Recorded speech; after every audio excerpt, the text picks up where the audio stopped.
Kayak tadi yang aku bilang, olahraga itu hanya menyumbang 30% pembakaran kalori harian. Wow. Jadi nggak bisa jadi fondasi untuk kurus. Kan kalau dibilang tadi nggak harus olahraga, tidur aja bisa kurus. Kita ibu sibuk kan, kayak ibu melahirkan, itu nggak mungkin bisa olahraga. Aku pernah lihat salah satu kontennya Kat itu bahwa hamil juga bisa kurus. Betul. Nah itu boleh dibahas sedikit tuh. Hamil bisa kurus itu sebenarnya itu adalah statementnya dokter kandunganku.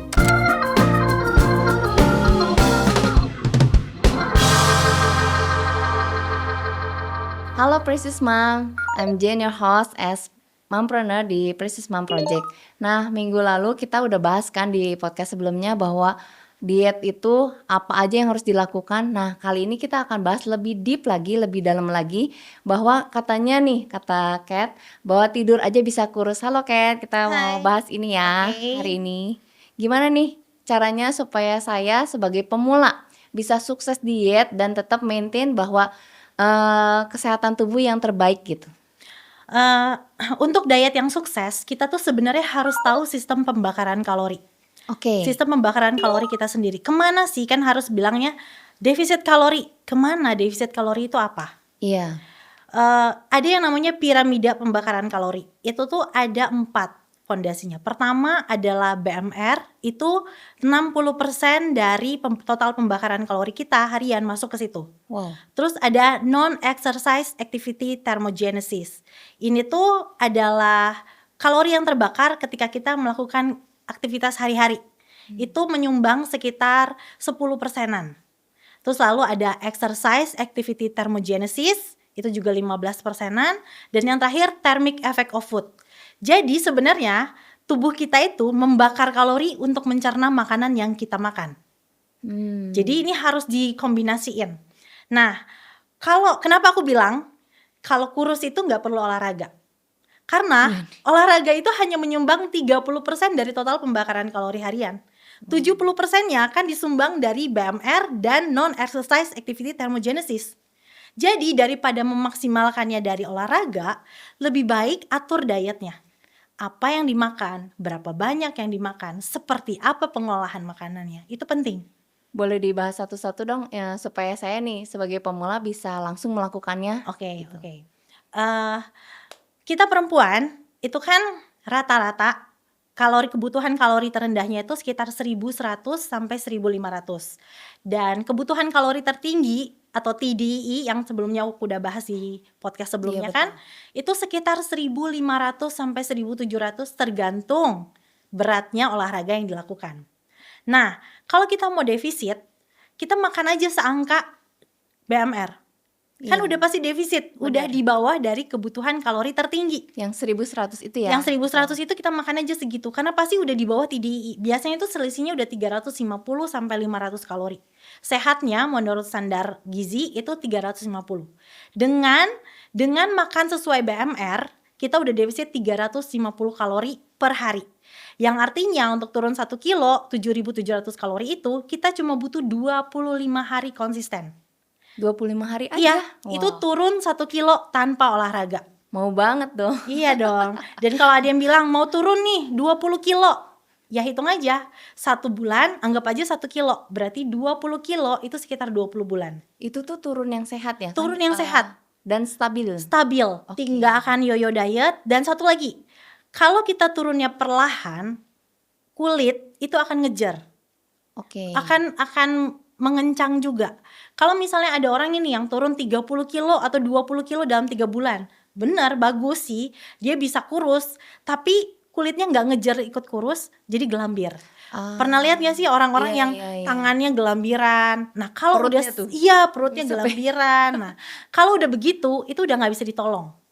Tolongannya cuma 2, 1 treatment terus ke klinik untuk pengencangan kulit, atau udah operasi plastik, potong kulitnya. Jadi lebih sehat untuk kita tuh turun perlahan supaya kulitnya ikut ngejar. Jadi secara visual kita perempuan jadi tetap bagus. Gitu, ditambah juga nanti olahraga.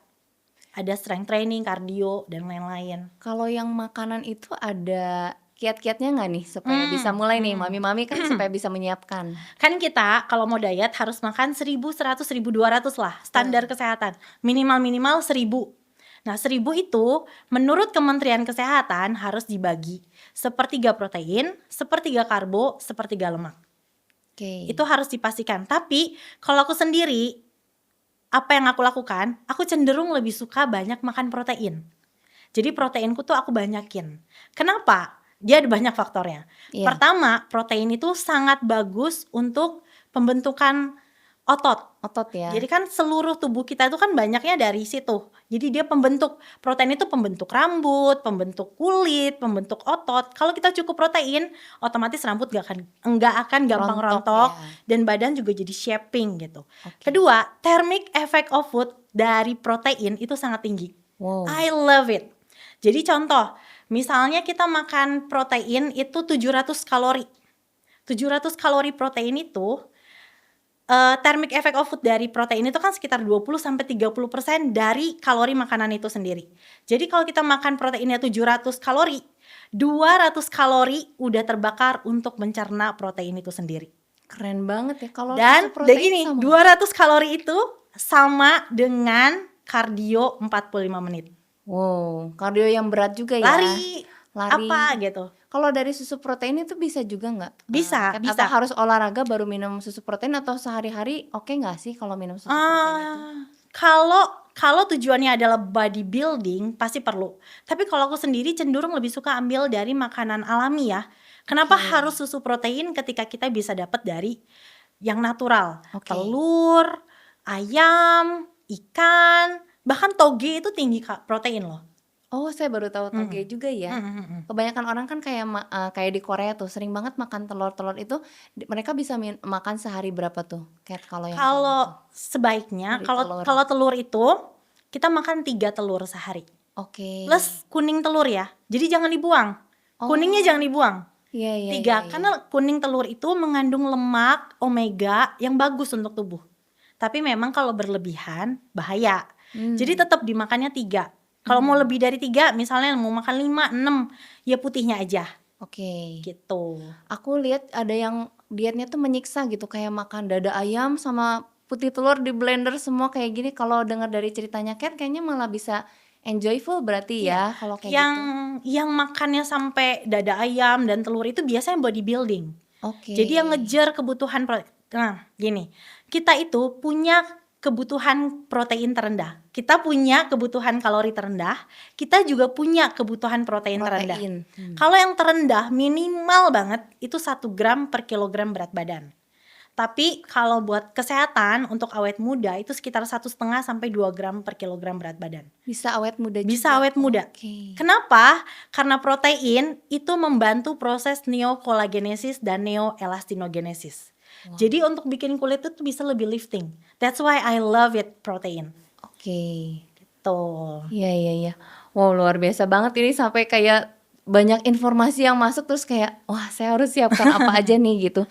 Terus kayak berarti kalau kayak gitu jangan takut untuk makan juga ya. Betul, Malah betul. semakin diet, semakin kurang, semakin defisit malah jadi tambah gemuk tuh karena Kurang masuk makan. ke survival Iya, mode benar, ya. benar, Oke, benar. oke. Kalau kayak gitu nih, olahraga itu bisa membantu atau sebaiknya tujuannya olahraga tuh untuk gimana nih selain yang diet tadi yang di atasnya udah dilakukan ya? Kayak tadi yang aku bilang, olahraga itu hanya menyumbang 30% pembakaran kalori harian. Wow. Jadi nggak bisa jadi fondasi untuk kurus, tapi bisa membantu. Berarti tergantung targetnya dulu nih, Tergantung kita mau apa targetnya. nih? Heeh. Oke. Tapi target utama yang pasti dari olahraga adalah anti-aging dan Wah. kesehatan.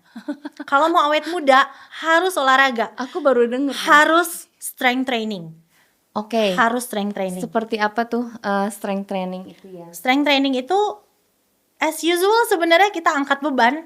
Perempuan kan harus angkat beban supaya glutesnya kuat, upper body-nya kuat, body lebih shaping. Oke. Nah, berarti kan kalau yang ini kita bahas dulu yang pengen kurus aja dulu ya, Mams ya. Kan kita pengen banget nih, pengen punya body yang oke. Berarti kan kalau dibilang tadi nggak harus olahraga, tidur aja bisa kurus. Bener-bener cuman dari yang Diet aja. diet aja ya, dari makanan tadi ya. Kalau misalnya olahraga yang lainnya gitu atau atau yang sehari-harinya gitu, yang maksudnya yang untuk kurus aja? Kalau misalnya kita ibu sibuk kan, kayak ibu melahirkan itu nggak mungkin bisa olahraga, Betul betul. Nah bener itu kan? maksud aku. Nggak mungkin bisa Bener. olahraga, apalagi ngurus bayi gitu kan, nggak mungkin. Jadi andalkan aja diet. Oke. First thing first yang aku lakukan pertama kali itu sebenarnya memang hanya diet. Pertama kali aku nggak olahraga, aku bener-bener hanya atur makananku aja, itu bisa turun. Seperti yang aku ceritain tadi, 1 kilo setiap 25 hari tanpa diet ekstrim. Kalau boleh tahu dulu nih, waktu itu dari ngelahirin sampai sekarang tuh atau turunnya waktu pas lagi ngelakuin diet aja yang tanpa olahraga itu berapa tuh, Kat?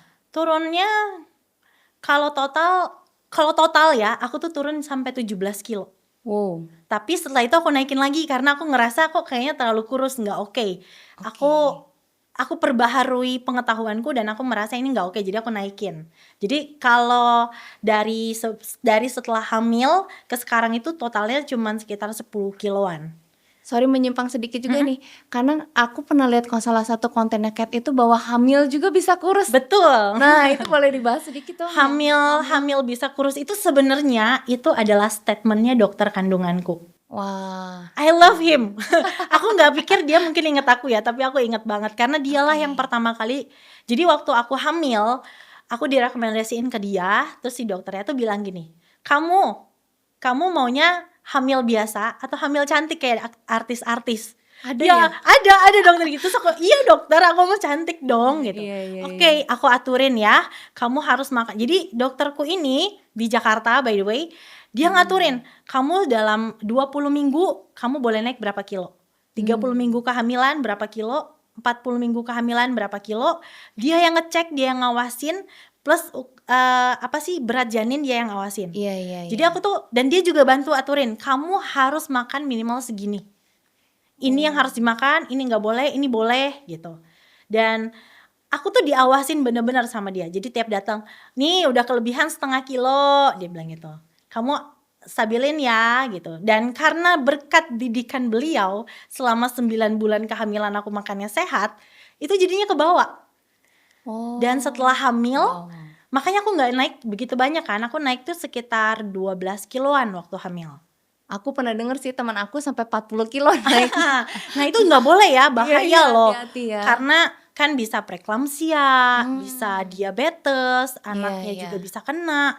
Itu dulu aku juga ketakutan karena itu. Soalnya beberapa temenku itu ada yang meninggal karena melahirkan karena tekanan darahnya tinggi. Terlalu Jadi dia tinggi. jadi dia kejang. Itu aku takut, makanya aku akhirnya jaga pola makanku. Tapi berarti kan yang ibu-ibu incer itu kan sebenarnya setelah melahirkannya itu tuh kan kayak pengen cepat kurus. Nah berpengaruh nggak sih dari yang hamil terus kayak mungkin kayak yang aku pernah dengar juga ya, kayak ASI itu kalau kita memberi ASI itu justru kita malah bisa kurus. Iya betul, karena produksi ASI itu membakar 500 kalori per hari. Sebesar itu ya? Sebesar itu. Hanya tubuh untuk memproduksi ASI itu membakar sekitar 500 kalori. Jadi tuh ekstra banget loh kalau kita bisa atur makan sesuai angka BMR. Tapi kayaknya kalau ibu hamil enggak sih, pasti akan lebih dikit. Tapi kan ASI akan sangat membantu. Jadi ibu ASI itu biasa lebih cepat kurus. Langsung kurus banget. Langsung kurus gitu karena ya? kan ASI-nya ke anak gitu. Iya. Dan protein membantu. Harus kalau konsumsi proteinnya banyak, otomatis si ASI itu akan sangat berkualitas. Anaknya akan jadi gendut. Aku tiba-tiba keingetan ini nih, protein itu kan ada yang orang yang alergi dan gak alergi itu, jadi balik lagi ke pribadinya masing-masing berarti ya kalau kayak gitu ya. Yang Ada yang vegan kan gitu. Oke. Jadi biasanya ya itu tadi kayak aku bilang, Toge ya? brokoli. Tapi aku nggak Oke. bisa sih makan. Aku suka daging, jadi aku makannya banyaknya daging. Oke. Untuk informasi, aku ulangin lagi, kita minimal butuh 1,5 sampai 2 gram protein per hari. Itu gramasi proteinnya ya, bukan berat makanannya. Oke. Jadi kalau misalnya nih perempuan beratnya 50 kilo, berarti kebutuhan protein hariannya itu sekitar 100 gram per hari.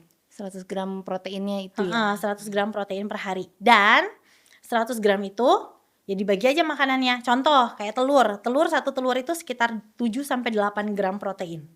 Jadi kalau misalnya nih ya orang cuma pengen makan telur aja satu hari gitu, untuk yang vegan, telur aja. Berarti dia harus makan sekitar 12 sampai 13 telur per Dengan hari. kuningnya atau tanpa kuningnya? Kuningnya 3 aja. Oh, yang ada kuningnya Yang 3 ada aja, 3. sisanya putih aja. Tapi kalau putih itu biasa lebih kecil, sekitar 3 gram. Oke. Terus kalau ayam itu 100 gram sekitar 30-an. 30 kalori. 30 gram protein.